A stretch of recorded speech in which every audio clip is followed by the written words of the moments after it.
Depuis 183 jours, à Gaza, en Palestine occupée, l'entité sioniste mène une offensive génocidaire sans précédent. Plus de 70% des infrastructures de l'enclave sont réduites en poussière. Les images qui nous parviennent depuis le 7 octobre dernier sont le seul témoin du martyre du peuple palestinien. Les chiffres donnent froid dans le dos. En 183 jours, 33 1137 Palestiniens, des êtres humains, sont tombés en martyrs dans l'indifférence générale. À croire que Gaza est le tombeau de l'humanité. Une sépulture dans laquelle se situent aujourd'hui et depuis 75 ans les rapports de force et les relations internationales menés par l'axe Washington-Tel Aviv. Cela dit, depuis peu, il semble que la Maison-Blanche mène cet axe d'un pas de deux.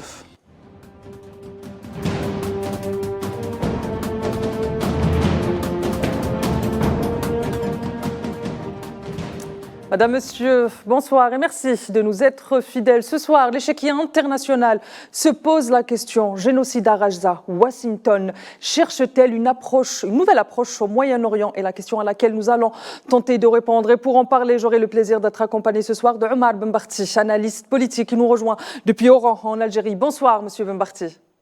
Bonsoir Téninen, bonsoir à tous. Merci d'avoir accepté notre invitation. J'aurai également le plaisir d'être accompagné de Gamel Abina, observateur des questions internationales qui me rejoint depuis Paris, en France. Bonsoir Gamel. Bonsoir Tina, bonsoir tout le monde. Merci d'avoir accepté mon invitation. Alors, Monsieur Benbarti, je commence avec vous. La mort des 7 militants ou humanitaires de l'ONG World Central Kitchen a été perçue comme étant dramatique à la Maison-Blanche, au point où le président américain a dit qu'il avait le cœur brisé. Cela dit, le président américain s'est montré jusque-là avoir très peu de sentiments quand il est question de Palestiniens qui meurent. Je rappelle là encore une fois que plus de 33 000 personnes sont tombées en martyrs, ou encore des humanitaires, parce que ce génocide, on rappelle encore une fois, était particulièrement meurtrier pour les humanitaires, y compris les agents de l'ONU, du PNUD et d'autres organismes des Nations Unies. Qui est cette ONG dont la mort dramatique de cet employé brise le cœur de Joe Biden? Je ne sais pas très bien qui est cette ONG. Des ONG, il y en a une crielle, mais la réaction de Joe Biden ne devrait pas nous préoccuper, parce que Joe Biden nous a habitués à avoir des réactions toujours saugrenues, pour ne pas dire autre chose. Mais ce qui est important, c'est que ceci démontre que l'entité sioniste ne recule devant rien. Qu'il massacre des Palestiniens ou des humanitaires, ou qu'il détruise une ville entière, ils ont une stratégie qui est celle du gouvernement actuel en place. Et ce gouvernement n'a de cesse que de faire en sorte qu'il puisse réaliser ce pourquoi il a été mis en place, à savoir le Grand Israël. Tout le reste, à côté de ça, ça relève bien sûr de l'émotionnel. On peut réagir en étant très malheureux, mais ce n'est pas en étant malheureux qu'on va répondre à ce monsieur Biden qui, lui, est à fond la caisse avec l'entité sioniste. Sauf que nous passons peut-être à une autre étape, dans la mesure où maintenant, j'imagine et je pense sincèrement que ce gouvernement américain est en train de déployer des efforts pour faire en sorte que tombe ce régime de Netanyahou, mais qu'il maintiendra toujours sa présence à travers l'existence de l'entité sioniste. Très bien. Gamel Abina, à la lumière de ce que vient de nous dire Omar Benbarti, qui affirme qu'aujourd'hui les États-Unis veulent que Netanyahou quitte le pouvoir. Est-ce que Netanyahou aujourd'hui n'est plus un allié de l'Occident et des États-Unis? Non, pas du tout, mais pour répondre rapidement à World Central Kitchen, c'est une ONG qui était fondée en 2010 par un Sud-Américain, enfin l'Américain sud-américain, et c'était destiné au départ à aider à fournir, après les tremblements de terre d'Haïti, de la nourriture. Donc c'est une organisation, comme son nom l'indique, Kitchen, la cuisine, qui est destinée à aider les plus démunis. Ils ont fait une dizaine de pays dans lesquels ils sont intervenus pour donner de la nourriture aux pauvres et aux déshérités, et c'est ce qu'ils faisaient évidemment à Gaza. Alors pour répondre à la question que vous m'avez posée, est-ce que Netanyahou, le criminel de guerre, il faut l'appeler avec son vrai nom, criminel de guerre et raciste, est-ce que cet homme va être lâché par Biden? Mais pas du tout. D'abord parce que c'est l'idiot utile de Biden. Il sert dans la région parce qu'il sert les États-Unis. C'est l'intérêt américain avant toute chose. Ils ont deux alliés réels dans la région, l'État sioniste et évidemment l'Arabie, qui commence à être un petit peu, une relation un petit peu en fil distendue, je vais dire. Mais non, il n'y a pas de problème entre lui et Netanyahou, simplement parce que Biden a dit dès le départ du conflit, quasiment il a donné une carte blanche à l'action criminelle. Il a dit je suis sioniste, mon ministre des Affaires étrangères est sioniste, Blinken, nous sommes sionistes, nous soutiendrons Israël, bec et ongle, quoi qu'il arrive. Donc effectivement, même si sur le papier il parle, il raconte deux, trois effets de manche, il fait croire qu'il est attristé par la mort de malheureux coopérants, comme si, et d'ailleurs c'est très grave, la mort de 7 coopérants internationaux a plus de valeur que 33 000 Palestiniens officiellement tués. Eh bien, ça pose problème. On voit bien que l'humanité est très orientée, que l'humanité a une couleur blanche dans la tête de Biden et des criminels qui le suivent, et on voit bien que de toute façon, il continue à alimenter en armes et en bombes l'État sioniste pour tuer du Palestinien, en faisant croire de l'autre côté qu'il ne faut pas trop en tuer. Donc jusqu'où on ira, on ne sait pas. La seule chose qui inquiète Biden et qui inquiète moins Netanyahou, qui pousse d'ailleurs à la guerre, c'est une extension du conflit. Donc là-dessus, ils ne sont pas vraiment d'accord, mais pour ce qui concerne la question palestinienne, ils sont tous les deux d'accord. Il faut en finir avec la résistance palestinienne, quelle qu'elle soit. Très bien. Monsieur Benparti, on a vu ces derniers jours les États-Unis qui essayent de faire pression pour qu'il y ait de l'aide alimentaire et de l'aide humanitaire qui soit acheminée vers Gaza. Mais on a surtout vu les États-Unis, à plusieurs cadres de Washington ou de la Maison-Blanche aujourd'hui, affirmer que les aides vers l'entité sioniste seront conditionnées. Est-ce que quand on parle d'aide, on parle bien d'acheminement d'armes ? Vous savez, les États-Unis sont un peuple, enfin un État plutôt pragmatique, et ils n'ont de cesse que de réaliser ce qui va dans le sens de leurs intérêts. Ils l'ont démontré tout au long de leur existence depuis les 200 dernières années. Donc, des guerres, ils en ont commises quelques-unes. Ils ont massacré des tas de gens en Libye, en Irak, au Vietnam. Et aujourd'hui, ils ont des intérêts qui sont déterminants au niveau du Moyen-Orient. Qu'ils soient sionistes, ils le sont, bien sûr, ça nous le savons, et c'est Biden ou Blinken et toute la ribambelle de gens qui travaillent au niveau du département d'État américain sont tous sionistes, et le lobby sioniste est ce qu'il est. Sauf que, étant pragmatiques, leur intérêt actuellement, c'est de maintenir leur présence au niveau du Moyen-Orient. Et pour maintenir cette présence, ils doivent faire en sorte que Netanyahou dégage. Même si, bien entendu, il a toutes les possibilités pour se rattraper, puisqu'il est américain de nationalité, qui prendra le premier avion pour aller aux États-Unis. Le problème, il n'est pas là. Ce n'est pas une affaire de personne, c'est une affaire d'intérêt d'État. Et l'intérêt des États-Unis actuellement, c'est de maintenir une pression sur le Moyen-Orient, faire en sorte que les États satellitaires qui sont à leur botte, tout à l'heure, Gamel a cité l'Arabie Saoudite, mais il y a les Émirats, le Qatar, l'Égypte aussi d'une certaine manière, et la Jordanie bien entendu. Ces pays-là n'ont pas intérêt à ce qu'il y ait des changements drastiques au niveau de la région du Moyen-Orient, et ils souhaiteraient que les choses se maintiennent en l'état. Sauf que les opinions étant ce qu'elles sont, l'évolution du monde étant ce qu'elle est, le rapport de force, vous l'avez cité dans votre introduction, étant en train de changer à l'échelle mondiale, il y a nécessité pour eux de s'adapter. Alors s'adapter en quoi faisant ? Soit en répondant de manière un peu folle à ce qu'essaye de faire l'entité sioniste, c'est-à-dire entraîner les États-Unis dans une guerre beaucoup plus large. C'est la raison pour laquelle ils ont bombardé le consulat ou l'ambassade d'Iran. Ils essaient de provoquer une guerre avec l'Iran pour entraîner les États-Unis. C'est une fuite en avant. Mais ils savent que les États-Unis n'iront pas faire une guerre contre les Iraniens. Et donc, ils ont intérêt à ce que ce régime tombe. Ce régime extrémiste, criminel, raciste, comme cela a été dit. Et donc, mais faire en sorte qu'il soit remplacé par un régime beaucoup plus conciliant, j'allais dire, qui aille dans le sens davantage de leur intérêt. Ça, c'est le premier point. Le deuxième point, c'est la réaction de l'opinion interne qui existe au niveau d'Israël. La population en a marre. Nous sommes en train de rentrer dans le 7e mois et aucun des objectifs militaires n'a été atteint.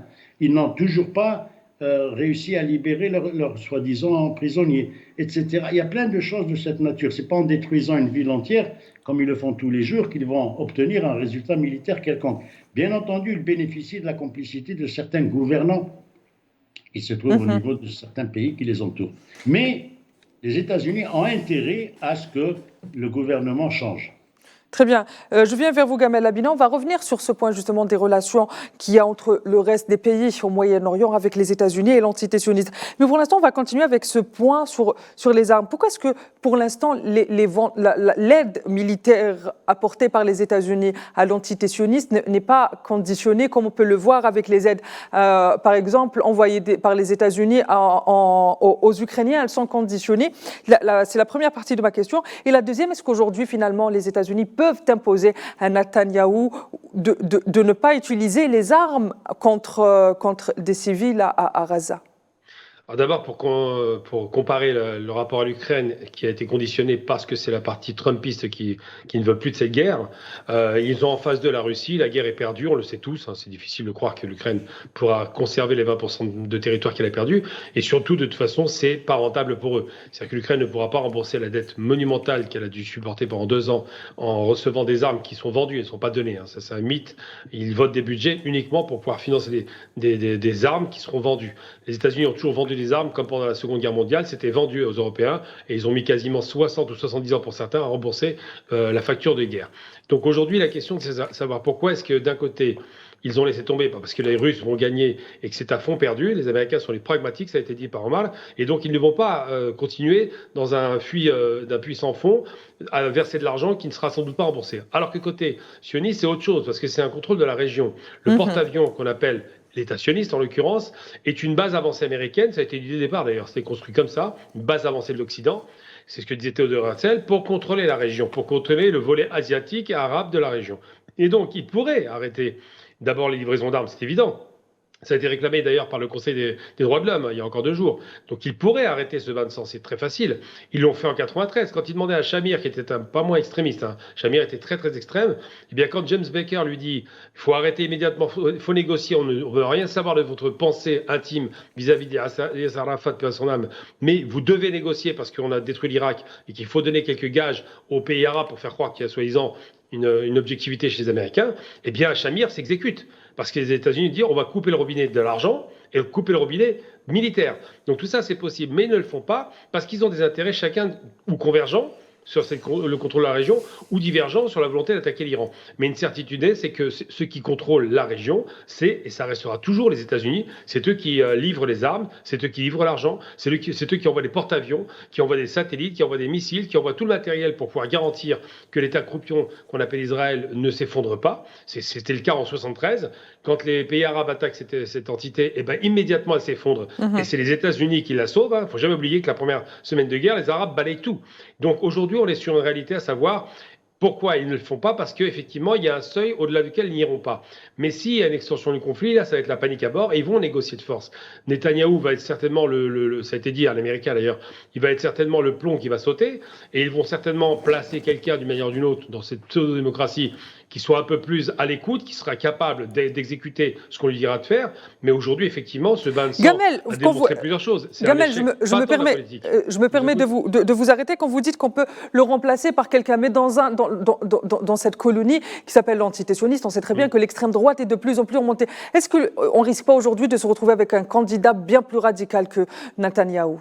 Je ne le pense pas parce qu'ils ont un problème, c'est que là, ils ont obligé des juifs ultra-orthodoxes à faire l'armée, ce qui témoigne de 2 choses. S'ils sont obligés de faire appel aux juifs ultra-orthodoxes, c'est qu'ils sont en difficulté en termes de quantité d'hommes, ce qui veut dire que les chiffres des pertes sont largement sous-évalués côté sioniste. Ensuite, parce que pour constituer son cabinet, Netanyahou a besoin de faire alliance avec les racistes européens, en l'occurrence, les ultra-orthodoxes, les gens de Beit Hanoun, tout un tas de courants extrêmes religieux ou dogmatiques racialistes qui ont tenu toujours à chaque fois de justesse. Là, en l'occurrence, il a été lâché par un ministre récemment et surtout, ils vont avoir du mal à convaincre les ultra-orthodoxes de leur faire confiance puisqu'ils ont trahi une parole, à savoir ne jamais mobiliser dans les rangs des radicaux religieux. Donc aujourd'hui, il n'y aura pas plus radical. Je pense qu'il y aura quelqu'un qui va être choisi dans cette plaisanterie qu'on appelle démocratie parce que c'est les gens qui sont choisis. Hein. Il n'y a pas de véritable élection et celui qui sera choisi sera entre les mains de la décision américaine et pas le contraire. Très bien. Je viens vers vous, Monsieur Benbarti, à la lumière de ce que vous avez dit tout à l'heure. Vous avez commencé à parler justement des enjeux pour les États-Unis dans la région. Est-ce que finalement, aujourd'hui, les États-Unis peuvent continuer ou veulent continuer à livrer des armes à l'antité-sioniste à condition que l'antité-sioniste ne se défende que, comme vient de le dire Gamel, contre l'Iran ou éventuellement d'autres axes à l'encontre de leurs intérêts ou d'une autre façon de dire, est-ce que finalement les États-Unis livrent des armes à l'entité sioniste quand il n'est question que de ses intérêts directs dans la région? Les États-Unis se sont manifestés dans cette région, et cela a été très bien démontré par Gamel. Israël, ce n'est rien d'autre qu'un porte-avions terrestre pour l'armada américaine. Ça, c'est clair. Maintenant, dans cette guerre qui dure maintenant depuis 7 mois, nous assistons en direct à une défaite.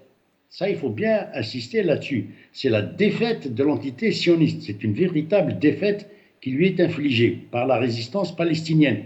Uniquement la résistance palestinienne pour l'instant. Et donc, celle-ci, c'est-à-dire les autorités actuelles qui sont en charge de cet État raciste, s'efforcent d'aller dans tous les sens et provoquent, comme ils peuvent, l'Iran pour essayer d'entraîner avec eux les États-Unis. Les États-Unis n'ont pas intérêt à faire de guerre parce qu'ils sont en période électorale. Dans quelques mois, ce guignol que vous nous montrez sur l'écran, Joe Biden, va remettre en truc son mandat. Et donc, que ce soit lui ou Trump, qu'importe, nous, en ce qui nous concerne, nous, les pays du Sud, on n'en a rien à cirer de savoir que ce soit Trump ou Biden. Ce qui est important pour la région, c'est de savoir, 1, que l'entité sioniste essuie une défaite radicale, 2, qu'elle est obligée, son opinion va l'y astreindre. Et rappelez-vous de ce que je dis, dans quelques semaines, vous verrez que ce gouvernement va tomber parce que l'opinion israélienne, ce sont des êtres humains comme vous et comme moi, quel que soit ce qu'on peut penser de ces gens-là, mais toujours est-il que depuis 7 mois que ça dure, l'économie est à genoux, ils n'arrivent plus à vivre, les colonies du Nord sont dépeuplées, il n'y a plus personne. Tout ça, ça contribue à faire en sorte que l'opinion est remontée contre ce gouvernement. 3, il va falloir à un moment ou à un autre, comme disait Gamel, négocier. Mais négocier avec qui? Ils doivent négocier avec la résistance palestinienne. Or, celle-ci a été intransigeante. Elle n'a pas modifié d'un iota les demandes qui sont les siennes. Donc, à partir de ce moment-là, nous sommes en train d'assister à un passage différent dans une stratégie qui dit son nom, mais qui le dit d'une manière, avec la défaite à laquelle nous assistons en Ukraine. C'est vrai que les États-Unis sont dans une position difficile, mais toujours est-il que avoir en face d'eux l'Iran qui se retient et qui ne réagit pas aux provocations d'Israël, c'est très important pour eux. Et ils sont de ceux qui vont effectivement appuyer sur un bouton pour faire en sorte qu'ils choisiront, comme cela a été si bien dit, un autre pingouin au niveau de l'État sioniste et ils le mettront à la tête pour avoir un peu plus les coups des franches. Parce qu'aujourd'hui, Netanyahou est dans une impasse. Il ne peut rien faire d'autre. Il vient de subir encore des défaites aujourd'hui même dans la bande de Gaza. Il ne pourra rien obtenir d'un point de vue militaire. Et encore, il ne combat qu'une résistance. Une résistance qui, elle, ne va pas au-delà de ses moyens. Parce qu'il y a encore la résistance du Hezbollah. Vous avez entendu hier Hassan Nasrallah, ce qu'il a dit, nous sommes prêts à donner la fessée à Israël. Ça, c'est clair, net et précis. Et ils le savent très bien, les Israéliens. Ils en sont conscients. Mais la folie meurtrière qui saisit les psychopathes, c'est comme ça que je les avais appelés, les psychopathes qui ont toujours régné au niveau d'Israël, la folie meurtrière qui les habite fait en sorte que ces gens-là considèrent qu'il leur a tout leur est permis. Or, ça, c'est faux. Les temps ont changé. Très bien. Gamel Abina, à la lumière de ce que vient de nous dire M. Benbarti, mais surtout des axes qu'il y a, des axes de résistance qu'il y a dans la région, mais aussi les tensions en mer Rouge. Quel est l'enjeu, non seulement pour les pays signataires de l'accord d'Abraham, mais surtout pour les États-Unis dans une telle poudrière en tension permanente? Une tension qui est alimentée par l'entité sioniste chaque jour, comme l'a rappelé M. Benbarti. Oui, l'enjeu est simple, c'est de maintenir ces accords de la honte. Donc, ce n'est pas ces accords dont on dit que c'est la normalisation. Il faut utiliser les bons termes, la capitulation. On ne normalise pas avec un État anormal. Cet État est un État raciste, il le revendique. Il dit que les Arabes sont des animaux, donc ça veut dire que les Palestiniens et les Arabes, donc. Et les gens qui ont normalisé sont des dictatures. Il faut être très clair, il ne faut pas se tromper. Ils n'ont pas fait la paix avec les peuples. J'en veux pour preuve qu'au Maroc, par exemple, il y a des manifestations tous les jours, massives, qui réclament le retrait de cet accord de la honte. Tout comme c'est le cas en Jordanie tous les jours, où il y a des manifestations devant l'ambassade des sionistes qui ont pris la poudre des scampettes. En vérité, il y a une chose qui est rassurante, malgré les massacres de masse. Vous avez lancé 33 000 morts, ça c'est les chiffres officiels du Hamas, qui sont largement sous-évalués malheureusement. Parce que quand on lâche 70 000 tonnes de bombes, il ne peut pas y avoir que 33 000 morts. Mais bon, mettons cela de côté. J'ai envie de dire simplement, ce qui est rassurant, c'est que les Palestiniens ne sont pas les Indiens d'Amérique. C'est-à-dire qu'aujourd'hui, la plupart des pays arabes ont été libérés, les peuples sont libres, même s'il y a des dictatures qui les empêchent de s'exprimer, et qu'effectivement, les axes de résistance sont multiples et traversent tout le monde arabe. Et que si cette guerre dure, il y a fort à parier qu'il y aura des instabilités chroniques dans la région, de la part des dictatures qui tiennent leur peuple d'une main de fer, mais qui trahissent la cause pour laquelle les peuples arabes sont tous d'accord, à savoir la dignité, la liberté pour le peuple de Palestine qui reste un peuple arabe.